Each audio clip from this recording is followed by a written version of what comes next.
Caros amigos do canal Via Romana, aqui quem vos fala é o professor Rafael Queiroz. Saudações. Bom, esse vídeo de hoje é uma análise sobre a PL 1904, que está sendo discutida no Congresso Nacional, que visa restringir o aborto quando o feto tiver 5 meses em diante, inclusive em casos de estupro e anencefalia, equiparando o procedimento de aborto nestes casos a homicídio. Em primeiro lugar, eu quero parabenizar o deputado Sóstenes, do PL do Rio de Janeiro, pelo projeto de lei. Vem muito a calhar. E por que vem muito a calhar? Eu vou fazer um histórico aqui para os senhores a respeito disso. Bom, em 2023 nós tivemos um caso de uma menina de 11 anos em Santa Catarina que teria sido supostamente estuprada e que descobriu a gravidez por volta aí das 20 semanas, ou seja, dos 5 meses de gestação. Com 22 semanas de gestação, ela recebeu a autorização do Ministério Público Federal para fazer o procedimento de aborto. E em razão disso, da polêmica que isso causou, da celeuma que isso causou, tá? O Conselho Federal de Medicina soltou uma nota proibindo procedimento de aborto de 5 meses para cima. Esse tipo de procedimento envolve uma injeção de cloreto de potássio no coração do bebê para que ele tenha um infarto fulminante.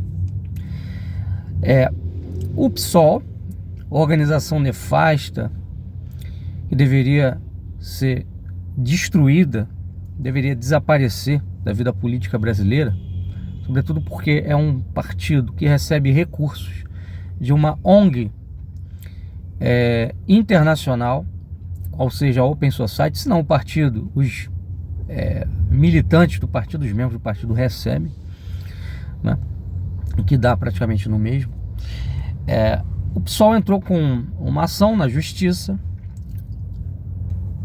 no STF, pedindo a suspensão dessa nota, dessa decisão do Conselho Federal de Medicina. E ele foi, essa ação, melhor dizendo, foi julgada de forma preliminar, com uma liminar do Alexandre de Moraes, ministro do STF, decidindo suspender essa decisão do Conselho Federal de Medicina. E o Congresso Nacional, tá, assumindo as suas responsabilidades legislativas, foi lá e elaborou esse projeto de lei. E isso é muito importante porque nós estamos num quadro no Brasil que é de, sabemos, ativismo jurídico, onde o judiciário toma para si, usurpa, não é isso? O poder de legislar, que é exclusivo do Legislativo, do Congresso Nacional e das Assembleias Legislativas Estaduais. Então, uma decisão dessa, em caráter liminar, sem uma lei que há em base, ao nosso ver, trata-se de atividade legiferante, portanto, de um ato usurpatório por parte do STF. Bom, como já tivemos em outras ocasiões, né?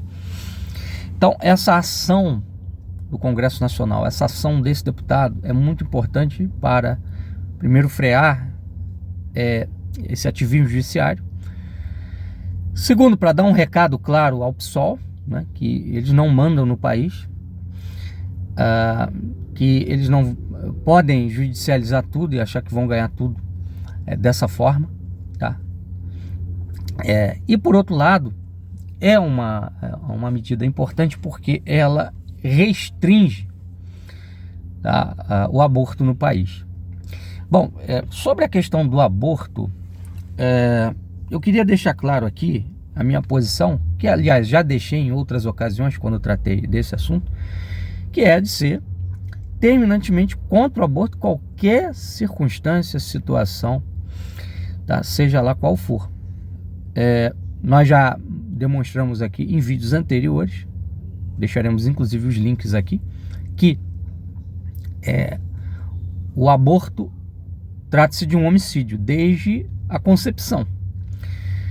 Primeiramente porque a filosofia assim o prova, ou seja, a filosofia demonstra que no ser humano, em todo ser humano, há uma alma imortal, tá? E a ciência mostra também, prova geneticamente, que desde o primeiro dia de vida nós já temos ali um ser humano individualmente falando, ou seja, um ser humano que é distinto da mãe, do pai, e que já tem, né, no seu DNA todas as instruções necessárias para o seu desenvolvimento. Então a diferença entre um zigoto de um dia de vida, um feto de 5 meses, uma criança nascida com 1 ano de idade, um adulto com 30 anos, um velho com 60, é apenas a diferença entre o imanifesto e o manifesto. Ou seja, não há diferença nenhuma, essencialmente falando, do ponto de vista do DNA. Portanto, nós podemos dizer que nada é acrescentado àquele indivíduo, aquele ser vivo, ao longo do processo da sua maturação. De maneira que nós não podemos dizer que é com 3 meses que vira humano, é com 5 meses, não. Porque nada é acrescentado, nem com 3, nem com 5, nem com 6 meses, né? Ele já possui tudo que ele vai ter como característica desde o primeiro dia de sua existência, tá? Então, esses dois aspectos são fundamentais para demonstrar de forma cabal que o aborto é homicídio desde o primeiro dia. Então, o ideal seria uma lei que equiparasse aborto ao homicídio desde o primeiro dia, desde a concepção. Porém, nós temos que entender o contexto atual em que o Brasil se encontra. Qual é o contexto atual? A nossa Constituição Federal estipula que a vida começa com a concepção, tá? A Constituição Federal estipula isso. E, portanto, ela proíbe o aborto, tá? Não existe no nosso ordenamento jurídico um direito ao aborto, tá? Então a Constituição declara taxativamente no caput do artigo 5º que o direito à vida é inviolável. Código Civil, que os direitos do nascituro estão assegurados desde a concepção, artigo 2, tá? Então o aborto na lei brasileira é uma exceção a essa regra.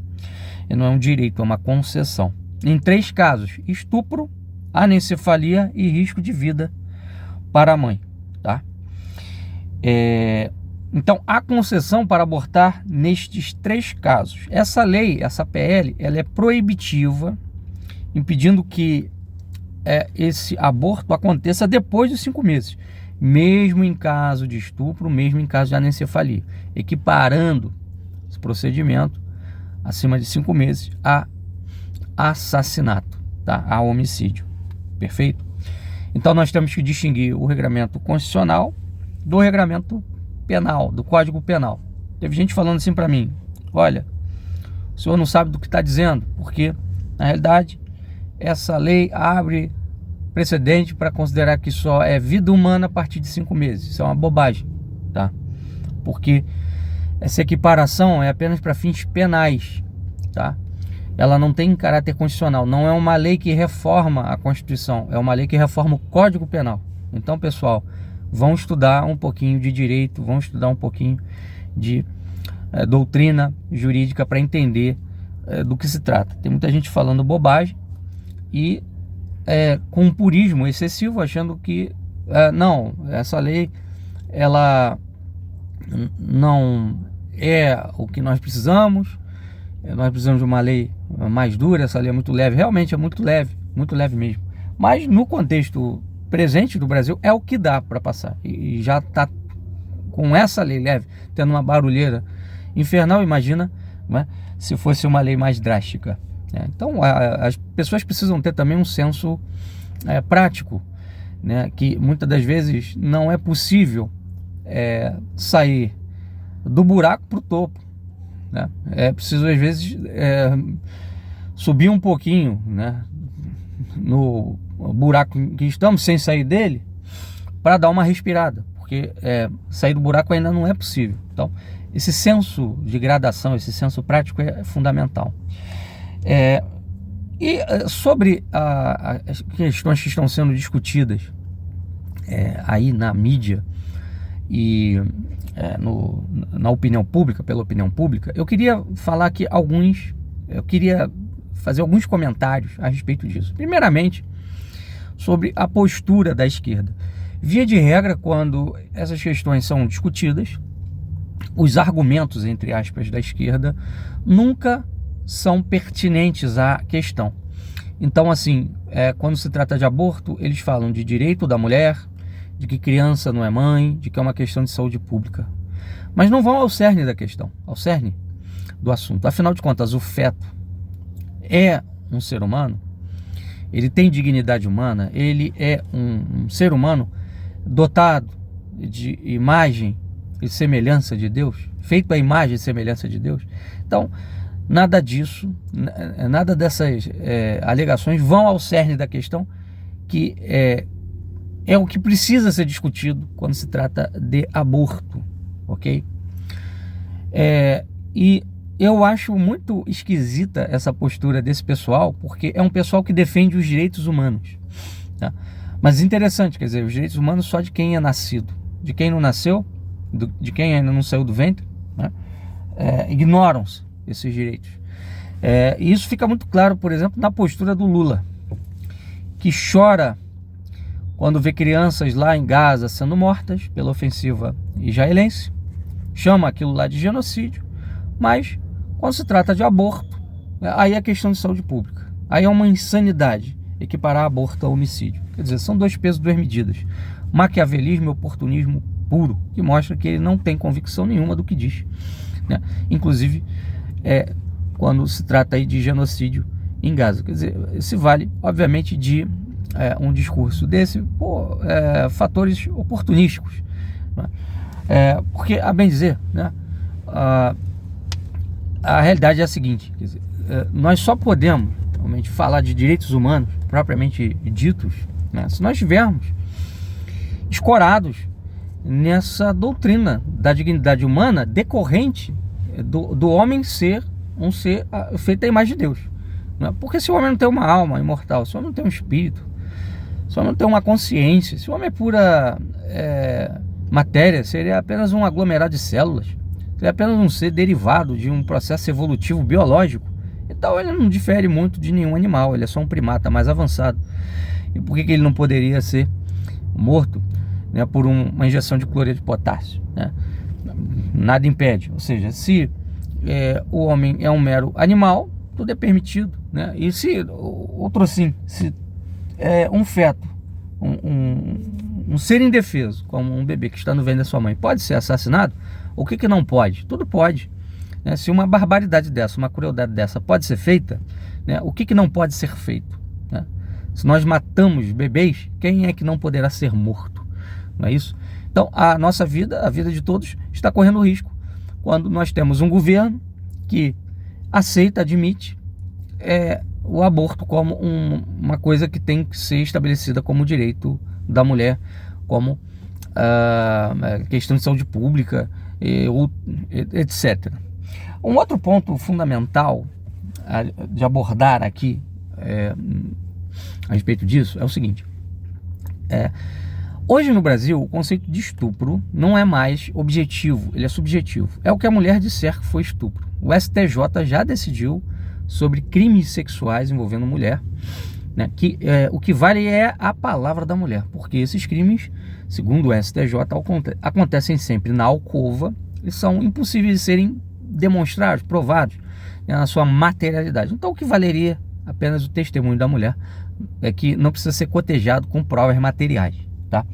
Então é muito provável de acontecer o seguinte: uma mulher casada está lá tendo relações com seu marido e que sente um incômodo, uma dor momentânea durante a penetração e que reclama da dor e que, né, mostra um incômodo com a dor, né, acabar engravidando de uma relação dessa e depois alegando que o marido continuou a relação, continuou a penetração, né, ejaculou e a engravidou, e que na realidade se tratou de um estupro, né, porque ela estava se sentindo incomodada, mas ele, na empolgação, não tirou, né, o seu órgão sexual, e consequentemente resultando em uma gravidez. Então nada disso, ao meu ver, é impossível e improvável, né,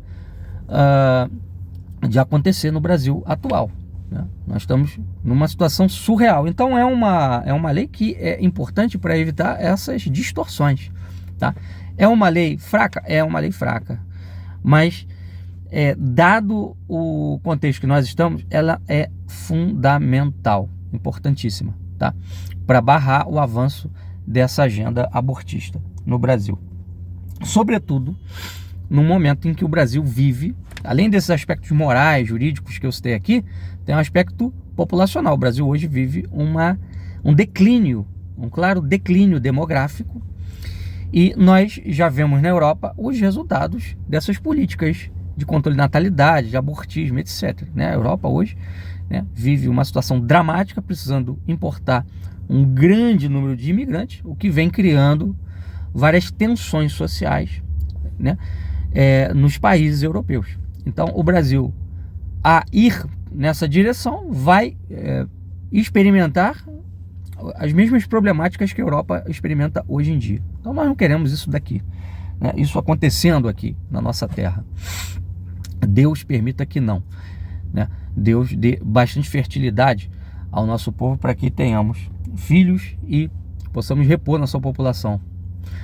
E tem um aspecto, enfim, que eu queria também destacar aqui, acho muito importante falar disso, que é o seguinte: no domingo último, né, nós tivemos aí no Fantástico uma reportagem sobre esse assunto, tá?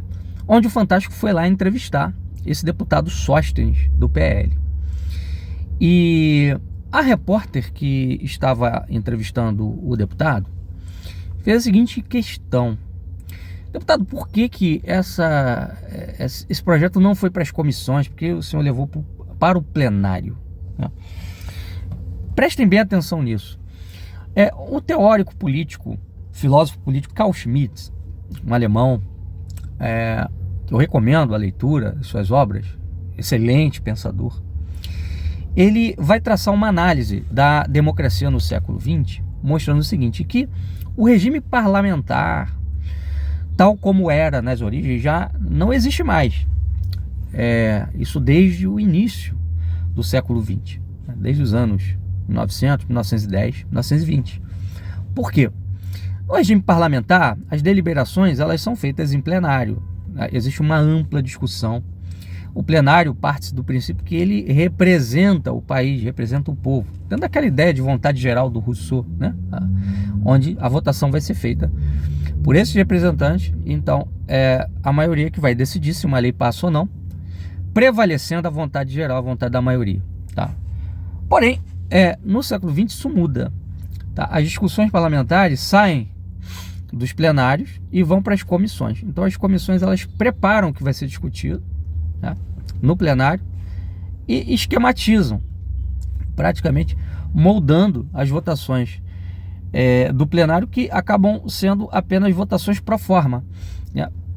E por que esse estratagema de levar essas questões para comissões e não para o plenário? Porque nas comissões esses projetos de lei são apurados, né, são trabalhados por lobbies, né? O que são lobbies? São grupos de interesse que financiam, patrocinam uma determinada lei para favorecer certas agendas. Então a vontade popular ela fica impossibilitada de se manifestar quando você leva essas discussões para comissões. Porque geralmente, como é que elas são feitas, né? Elas são constituídas por pequenos grupos, geralmente deputados lobistas, que são pagos por empresas, por grupos, por instituições, por, enfim, indivíduos poderosos, tá? Eles vão moldar a discussão do parlamento, vão patrocinar fulano, ciclano para formatar a opinião do parlamento na direção de a votação ser favorável a uma determinada lei de um determinado modo, de forma que desfigura completamente a proposta, às vezes a ideia que vem da população, ou né, um interesse da população orgânico, real, tá? Então, por que justamente ele levou para o plenário? Para evitar isso. Então, eu achei muito interessante essa pergunta, porque ela mostra bem qual é o modus operandi hoje desses grupos de pressão abortistas, feministas, que é através das comissões bloquear essas pautas, né, anti-aborto, né, ou se não bloquear, conseguir desfigurar esses projetos que restringem o direito ao aborto, tá? Então, a estratégia utilizada pelo Sóstenes também foi muito inteligente, muito pertinente no momento presente. E aí, isso tudo é interessante para a gente refletir sobre se há mesmo democracia hoje no Brasil. Vocês vejam que a maioria das discussões parlamentares hoje, elas passam por essas comissões, né? De maneira que o que é discutido ali não é aquilo que é realmente a vontade popular, né? Aquilo que é realmente o interesse popular, né? Que foi manifestado pelo voto, né? É interesse de grupos, tá? E hoje quem fala de democracia no Brasil, pelo amor de Deus, né? No Brasil e no Ocidente, né?